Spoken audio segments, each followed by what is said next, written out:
23 heures à Abidjan et partout en Côte d'Ivoire. Madame, Monsieur, bonsoir. Bienvenue dans le dernier point de l'information. À la une ce soir, de bonnes perspectives pour l'économie ivoirienne en 2019. C'est ce qui ressort de la déclaration du Fonds monétaire international au thème d'une mission de 2 semaines à Abidjan. La mission du FMI a fait le point ce mercredi au président de la République, Alassane Ouattara. Les transporteurs de carburant ont mis fin cet après-midi à leur grève.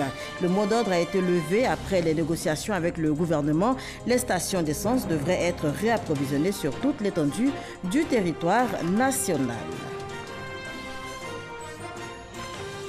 Et puis en France, le président de la République a fini par accepter la démission du ministre de l'Intérieur, Gérard Collomb, parti à la conquête de la mairie de la ville de Lyon. C'est donc le Premier ministre, Édouard Philippe, qui va assurer l'intérim dans l'attente de la nomination de son successeur.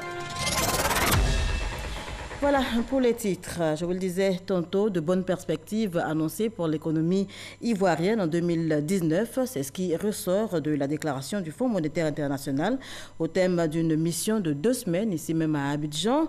La mission du FMI a fait justement le point ce mercredi au président de la République, Alassane Ouattara. Et nous, on fait le point avec Viviane Aïma. Une fois de plus, le gouvernement a réussi son passage devant les contrôleurs du FMI. La gestion de l'économie nationale est jugée appréciable.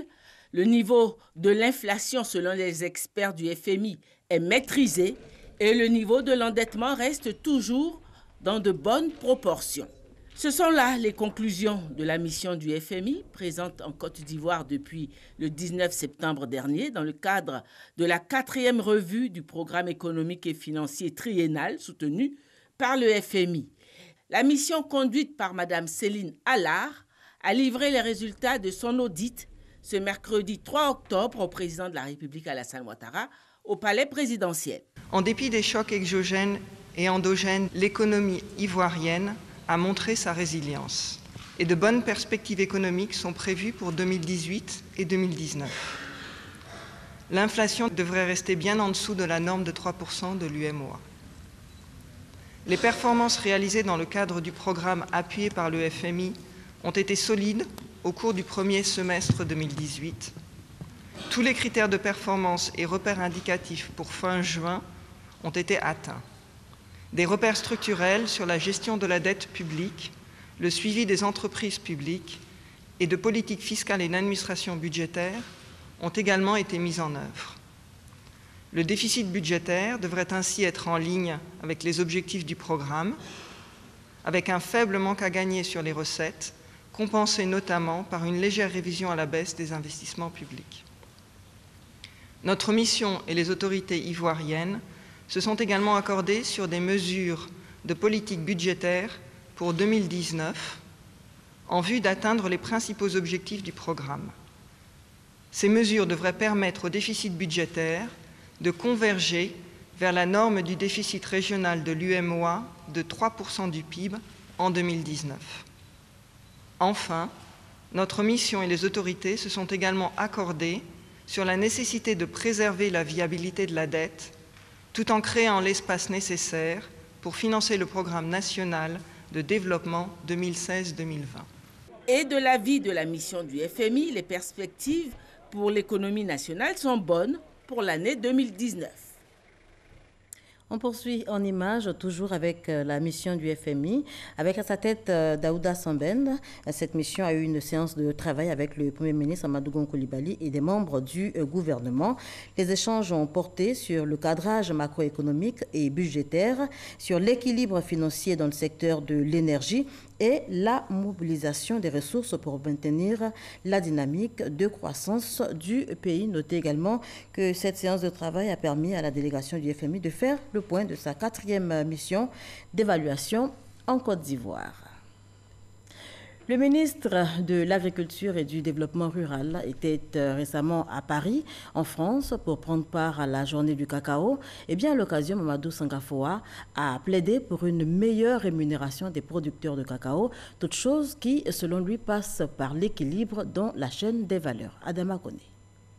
Début de campagne au pas de course au ministère de l'Agriculture et du Développement rural. À peine la campagne cacao ouverte que le ministre Mamadou Sangafoua Coulibaly est à la manœuvre à Paris. À l'origine, un constat. Aujourd'hui, quand on regarde la chaîne des valeurs, depuis la production jusqu'à la tablette de chocolat, il y a quand même un déséquilibre de la répartition des richesses qui sont créées le long de la chaîne des valeurs. Il faut donc adopter une stratégie qui permette aux producteurs de capter une partie significative de la richesse de la filière. Et sur la question, la Côte d'Ivoire a son idée. Pour nous, l'une des façons pertinentes d'améliorer le revenu des producteurs, c'est vraiment de donner de la valeur aux produits. Donc nous sommes engagés avec le syndicat ici pour créer un label Origine Côte d'Ivoire. J'invite les chocolatiers et les confiseurs à mobiliser les ressources financières nécessaires à une économie cacaoère durable. La journée mondiale du cacao à Paris, ce mercredi 3 octobre, avait pour thème la déforestation dans la cacaoculture.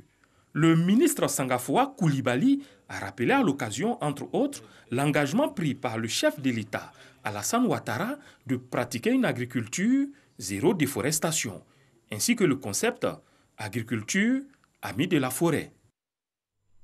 Et la deuxième édition du Forum sur l'investissement de l'aviculture en Côte d'Ivoire, dénommé Forum Avi Invest, a démarré hier mardi, ici même à Abidjan. Au cœur de cette rencontre entre porteurs de projets et financiers, la recherche d'opportunités pour le développement du secteur. C'est ce que nous dit Lonsine Bakayoko. Faible niveau de transformation, difficulté de conservation des produits et rentabilité réduite de l'activité avicole. C'est le diagnostic posé par cette deuxième édition du Forum Avi Invest. Pour résorber ces contraintes qui affectent la productivité de la filière, l'État a mis en place un plan stratégique axé sur le programme d'appui à la production avicole. À cet effet, le fonds de garantie du secteur avicole a été mis en place. 1350 nouveaux fermiers ont été installés pour une capacité supplémentaire de 20 000 tonnes et 7 abattoirs industriels créés pour l'abattage et la conservation de 55 millions de volailles. Ce qui correspond à un investissement global d'environ 24 milliards de francs CFA. Malgré ces actions, des efforts sont encore nécessaires en matière notamment de mobilisation des investissements privés.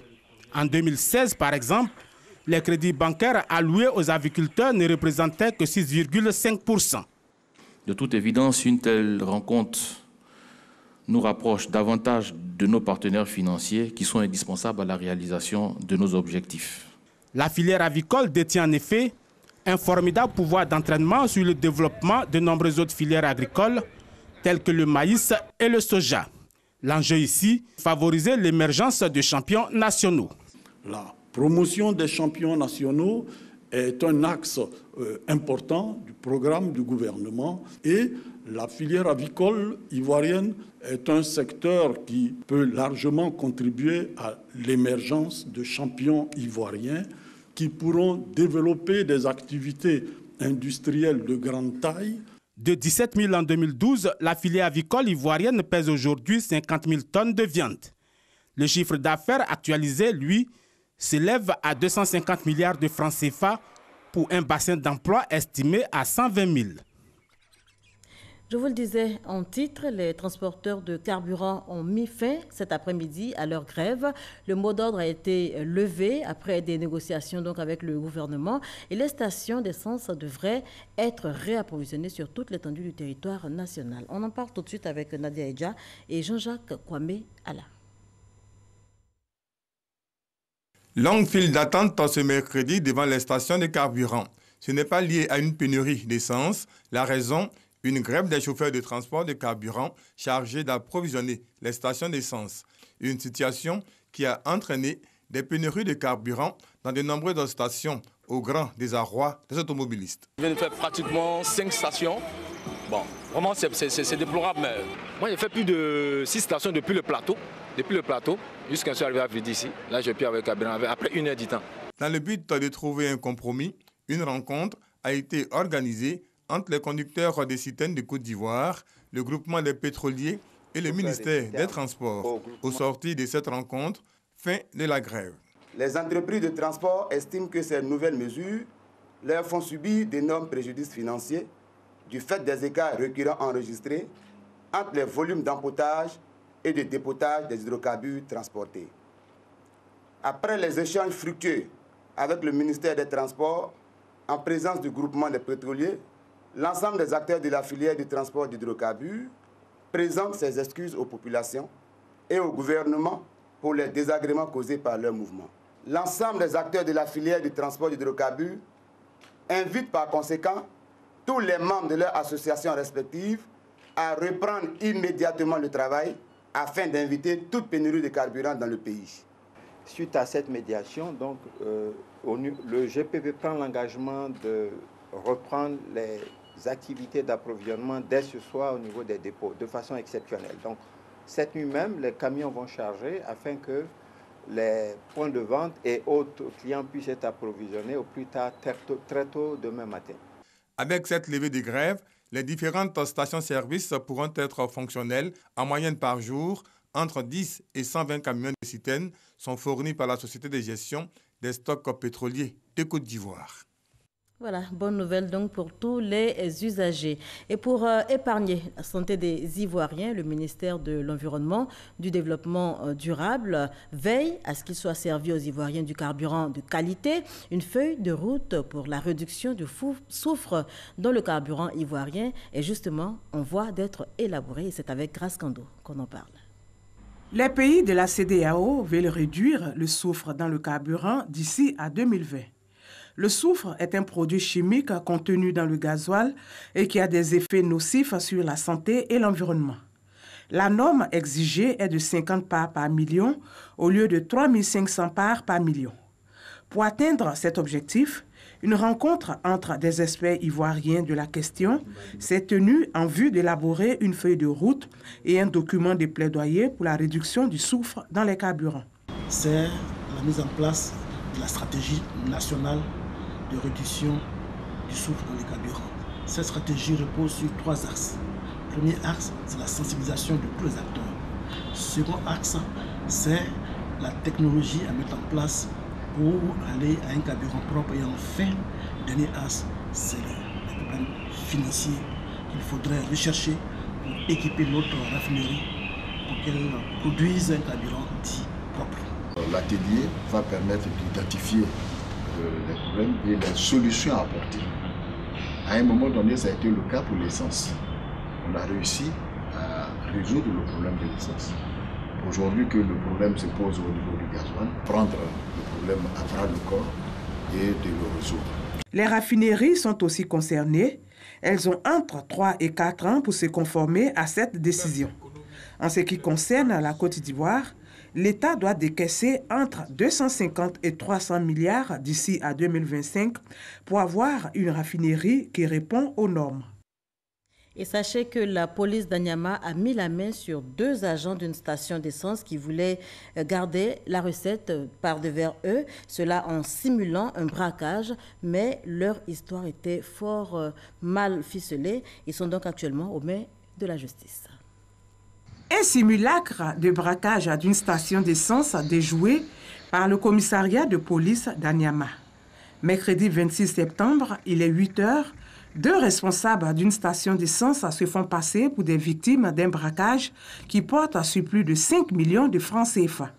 Nous avons été intrigués par le fait que les portes ont été fracturées, mais le coffre-fort n'a pas été défoncé. Il a été simplement ouvert. Et les investigations nous ont permis de découvrir l'arme bien rangée contre le mur de la clôture. La supercherie est vite découverte et les 2 fausseurs passent à table. La somme volée est récupérée par la police et rendue à la victime. Nous sommes le plus souvent saisis de ce genre de situation. Et malheureusement, comme nous le disions tout à l'heure, c'est le fait, soit des employés de l'entreprise victime, ou alors c'est des coups montés de toutes pièces par les agents. L'autobraquage, cette nouvelle trouvaille des malfrats est bien connue des services de police qui en appellent d'ailleurs à la vigilance de la population. Manque de peau donc pour ces deux agents. Lutte contre les surcharges. Le patronat a décidé d'intensifier la lutte. Le directeur général du Haut Conseil du patronat des entreprises de transport en Côte d'Ivoire est en campagne, une campagne de sensibilisation pour le respect du règlement 14. Lancine Bakayoko. Tout le monde en convient, la dégradation rapide des routes est essentiellement due aux gros camions de transport qui ne respectent pas la limitation du poids sur les différents corridors. Nous nous sommes rendus compte que de plus en plus sur nos routes, les camions chargeaient plus que la normale. Un véhicule de 20 tonnes charge en moyenne 60 tonnes. Un véhicule de 40 tonnes charge en moyenne 80 tonnes. Et les retombées négatives sur les infrastructures routières font que la vie des véhicules et la vie des équipages sont en jeu. Les conséquences de ces surcharges à l'essieu sont incalculables pour la sous-région. En Côte d'Ivoire, par exemple, les gros camions sont responsables de 50% des dégradations de routes. Globalement, les pertes liées à ces dégradations de chaussées sont estimées à 30 milliards de francs CFA par an pour la Côte d'Ivoire. Il est donc devenu urgent d'arrêter ces engins, surtout que les institutions bilatérales telles que l'Union européenne envisagent de lier leur financement à l'application effective du règlement 14. Le Haut Conseil est conscient, la bataille ne fait que commencer. C'est une épreuve de longue haleine, nous allons nous y atteler parce que les sanctions prévues en cas d'infraction seront impardonnables. Et en tant que transporteur d'Afrique de l'Ouest, nous allons tout faire pour arriver à ça parce qu'aujourd'hui, la question de l'atteinte de la compétitivité et de la rentabilité de nos entreprises est en jeu.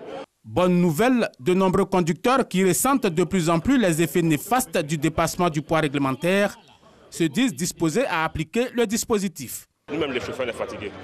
Nous, on prend les camions ici, on charge ici, le chargement est c'est trop volumineux, c'est lourd. D'ici, on va arriver à notre destination, on a tous les problèmes. Après Vridi, dans la commune de Port-Boué, c'est la commune d'Atekoubé qui a reçu la caravane de sensibilisation du Haut Conseil du patronat des entreprises de transport en Côte d'Ivoire. On change complètement de sujet pour évoquer à présent l'Assemblée générale organisée dans la commune de Cocody par l'Association ivoirienne des transplantés du rein, du cœur ou encore du foie. Une réunion d'information suivie pour vous par Chris Diomandé et Sidonie Davila. L'attente d'un organe en vue d'une transplantation et le coût élevé des soins, aujourd'hui un cauchemar pour de nombreux transplantés. C'est difficile en ce moment parce que les médicaments coûtent excessivement cher et le bilan annuel avoisine les 450 000 francs CFA. Et les médicaments, les prennent régulièrement et c'est à vie. Et vous allez voir que dans nos rangs, nous avons des élèves, des étudiants qui sont transplantés. C'est compliqué. L'Association ivoirienne des transplantés, AIT, vient de recevoir de l'État l'agrément d'exercer en Côte d'Ivoire, ce qui implique la reconnaissance de l'État pour de meilleures conditions de prise en charge des malades, notamment d'insuffisance rénale et aussi des transplantés. L'AIT se donne pour mission d'aider les patients à être éligibles aux dons d'organes dont ils ont besoin.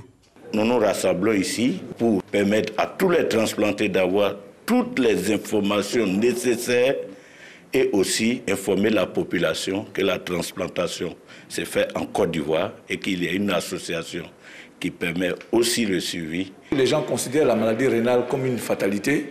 C'est une maladie comme toute autre, qui est une maladie au long cours. C'est la greffe qui est une des possibilités de guérison et qui allonge la durée de vie des malades. Donc l'association a pour but donc, de sensibiliser sur la greffe, sur les donneurs, parce que vous pouvez donner votre rein à votre femme, à votre frère, à votre fils et vivre tranquillement avec un rein. En Côte d'Ivoire, sur 300 personnes en attente d'une transplantation, seulement 0,13% ont eu gain de cause. Le coût élevé de la prise en charge médicale, qui s'élève à 15 millions de francs CFA en moyenne, est selon l'Association ivoirienne des transplantés l'un des obstacles majeurs de leurs activités. La santé, c'est la vie. On parle donc santé toujours et cette fois de lutte contre le cancer du col de l'utérus.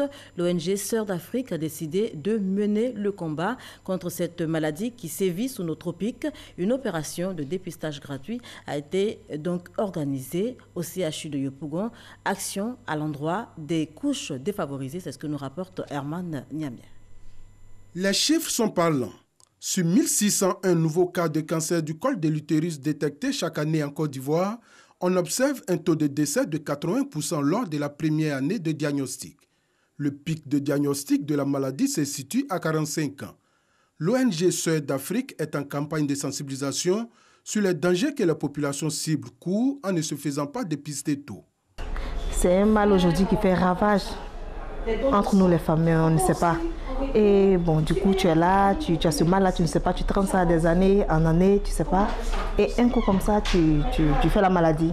Les adhérents de nos ONG sont des femmes qui vendent dans les marchés, des commerçantes. Voilà, donc beaucoup ne sont pas allées à l'école, donc voilà, il faut poser des actes qui peuvent leur permettre de mieux comprendre les différents projets qui sont initiés par l'État, le ministère de la Santé. Dépistage de cancer de col de l'utérus, mais aussi un don de sang pour sauver des vies. Par ce don de sang, on peut détecter beaucoup de maladies. Que nos sœurs viennent donner leur sang pour elles-mêmes leur santé et pour sauver aussi d'autres vies. C'est bon de faire ces examens chaque année pour une femme normale, que ce soit le cancer du col de l'utérus, que ce soit le don de sang, que ce soit la mammographie. Tout ça là, chaque femme doit penser à ça. Il y ressort que le cancer du col de l'utérus touche près de 1,4 million de femmes dans le monde. Chaque année, ce sont 528 000 nouveaux cas qui sont déclarés sur la planète. Des ex-porteuses de fistules viennent de recevoir des kits de réinsertion, des kits qui leur permettront de démarrer des activités génératrices de revenus. Il s'agit de 11 femmes qui, avant cela, ont bénéficié d'une formation en comptabilité simplifiée à Bouaké. L'action est à mettre à l'actif de l'AEBF. On en parle avec Djeneba Ouattara et Soro Corona. Selon le Fonds des Nations Unies pour la population, 50 à 100 000 femmes souffrent de fistules obstétricale chaque année, une maladie qui se caractérise par une perte involontaire d'urine. Elle intervient généralement après un accouchement difficile effectué sans assistance médicale. Les femmes atteintes de cette pathologie sont souvent rejetées par la société et vivent dans la réclusion et la misère. À Bouaké, 11 femmes exporteuses de fistules ont reçu des kits de réinsertion socio-économique en vue de leur autonomisation, dont de l'AEBF en partenariat avec le Fonds des Nations Unies pour la population. L'action bénéficie du soutien financier de l'Agence de coopération internationale coréenne COICA. Lorsqu'elles sont guéries, il faut qu'elles retrouvent leur dignité sociale, économique et financière. C'est pour ça que nous accompagnons par une activité génératrice de revenus. Ça va nous permettre vraiment de revivre, parce qu'on avait ce découragement-là qui pesait sur nous. Et aujourd'hui, on a eu un nouveau départ. Donc, on a atteint les visions que nous avons nourries peut-être avec des espoirs, mais aujourd'hui, on a quelque chose qui nous dit que cette vision-là va se réaliser. Les autorités locales encouragent l'initiative et invitent les bénéficiaires à faire bon usage du matériel reçu. Les femmes ont été également exhortées à fréquenter les centres de santé dès les premiers mois de la grossesse pour éviter la terrible maladie. Il faut que nous arrivions à sensibiliser nos mères, nos sœurs, pour qu'elles viennent dès qu'elles ne voient pas leurs règles, qu'elles viennent à l'hôpital pour qu'elles puissent bénéficier de ce suivi-là qui est gratuit. Depuis 2012, plus de 1500 femmes porteuses de fistules ont été prises en charge. 3 entreprises d'État visitées par le ministre du Commerce, de l'Industrie et des PME. L'objectif pour Souleymane Derassouba était de s'imprégner du fonctionnement et des difficultés de ces entreprises afin donc d'y trouver des solutions idoines. Visite guidée avec Ahmed Traoré et Justine Diké. La Société ivoirienne de technologie tropicale, le Centre de démonstration et de promotion technologique, Côte d'Ivoire, Ingénierie, 3 entreprises d'État visitées par le ministre du Commerce, de l'Industrie et des PME pour s'imprégner des difficultés rencontrées par ces entreprises et éventuellement apprécier leurs atouts. Dans la réflexion stratégique que nous sommes en train de faire, c'est que seules les ressources de l'État ne peuvent suffire. Il faut trouver d'autres mécanismes pour mettre ces entités à un niveau pour qu'elles-mêmes puissent générer des ressources par rapport au marché et par rapport au secteur privé. Ça sera la mise à niveau au niveau structurel, au niveau financier de la structure pour que les indicateurs financiers soient respectés. Parce que dès lors que les indicateurs financiers sont respectés et que ces entités-là ont effectivement des marchés, les banques seront à même de pouvoir les financer. Le ministre entend poursuivre ses visites et multiplier ses efforts pour le développement de ces entreprises qui, selon lui, sont pourvoyeuses d'emplois. Le royaume baoulé, reconnaissant au chef de l'État pour ses actions en faveur du développement. Ils se sont engagés, les chefs de village et têtes couronnées du royaume baoulé donc, à l'occasion de cette cérémonie hommage, à travailler à la consolidation de la paix et de la cohésion sociale en Côte d'Ivoire. Soro Corona. 38 chefs de canton et 500 chefs de village venus de cette région baoulée reconnaissant au président de la République Alassane Ouattara. Une cérémonie d'hommage pour saluer tous les projets de développement entrepris dans tout le pays baoulé. Des actions qui ont permis à ces localités de se doter d'infrastructures modernes. Ce rendez-vous de reconnaissance est une initiative du Conseil du Royaume baoulé. Le Conseil du Royaume baoulé, enfin, s'organise en relation avec tous les royaumes frères de Côte d'Ivoire, à magnifier la paix avec le président de la République, Alassane Ouattara, et son frère aîné, le président Henri Konan Bédié, très bientôt à Yamoussoukro. Dans une déclaration lue par Nana Assi Etienne, l'ensemble des chefs baoulés a invité le président à continuer ses actions pour le développement de la Côte d'Ivoire. Les têtes couronnées ont aussi remercié le chef de l'État pour la nomination de leur fils, Jean-Louis Abonois, en qualité de président du conseil d'administration de l'ONEP, Office national de l'eau potable. La modeste personne nommée donc en qualité de PCA de l'Office national de l'eau potable. L'eau source de vie, donc ça a été donc un geste qui est allé droit au cœur donc de Sa Majesté, sa Nana Akua Boni II, reine du pays baoulé. Représentant le président de la République, le ministre des Transports a salué cette initiative du Conseil du Royaume baoulé. Pour Amadou Kone, ce soutien réconforte le président de la République dans son engagement à apporter le développement partout en Côte d'Ivoire. Tout leur soutien au président de la République, encourager le président de la République à continuer à tendre la main à tous les enfants d'Houphouët-Boigny, encourager le président de la République à ne pas baisser les bras et à travailler pour la consolidation de la paix et donc de la cohésion dans notre pays. Le Conseil du Royaume baoulé a, au cours de cette cérémonie d'hommage, pris l'engagement de travailler pour faciliter le dialogue entre les acteurs politiques. À présent, un bref tour dans l'actualité internationale. On fera escale en Indonésie, en France et au Ghana. On y va tout de suite avec Sidonie Davila.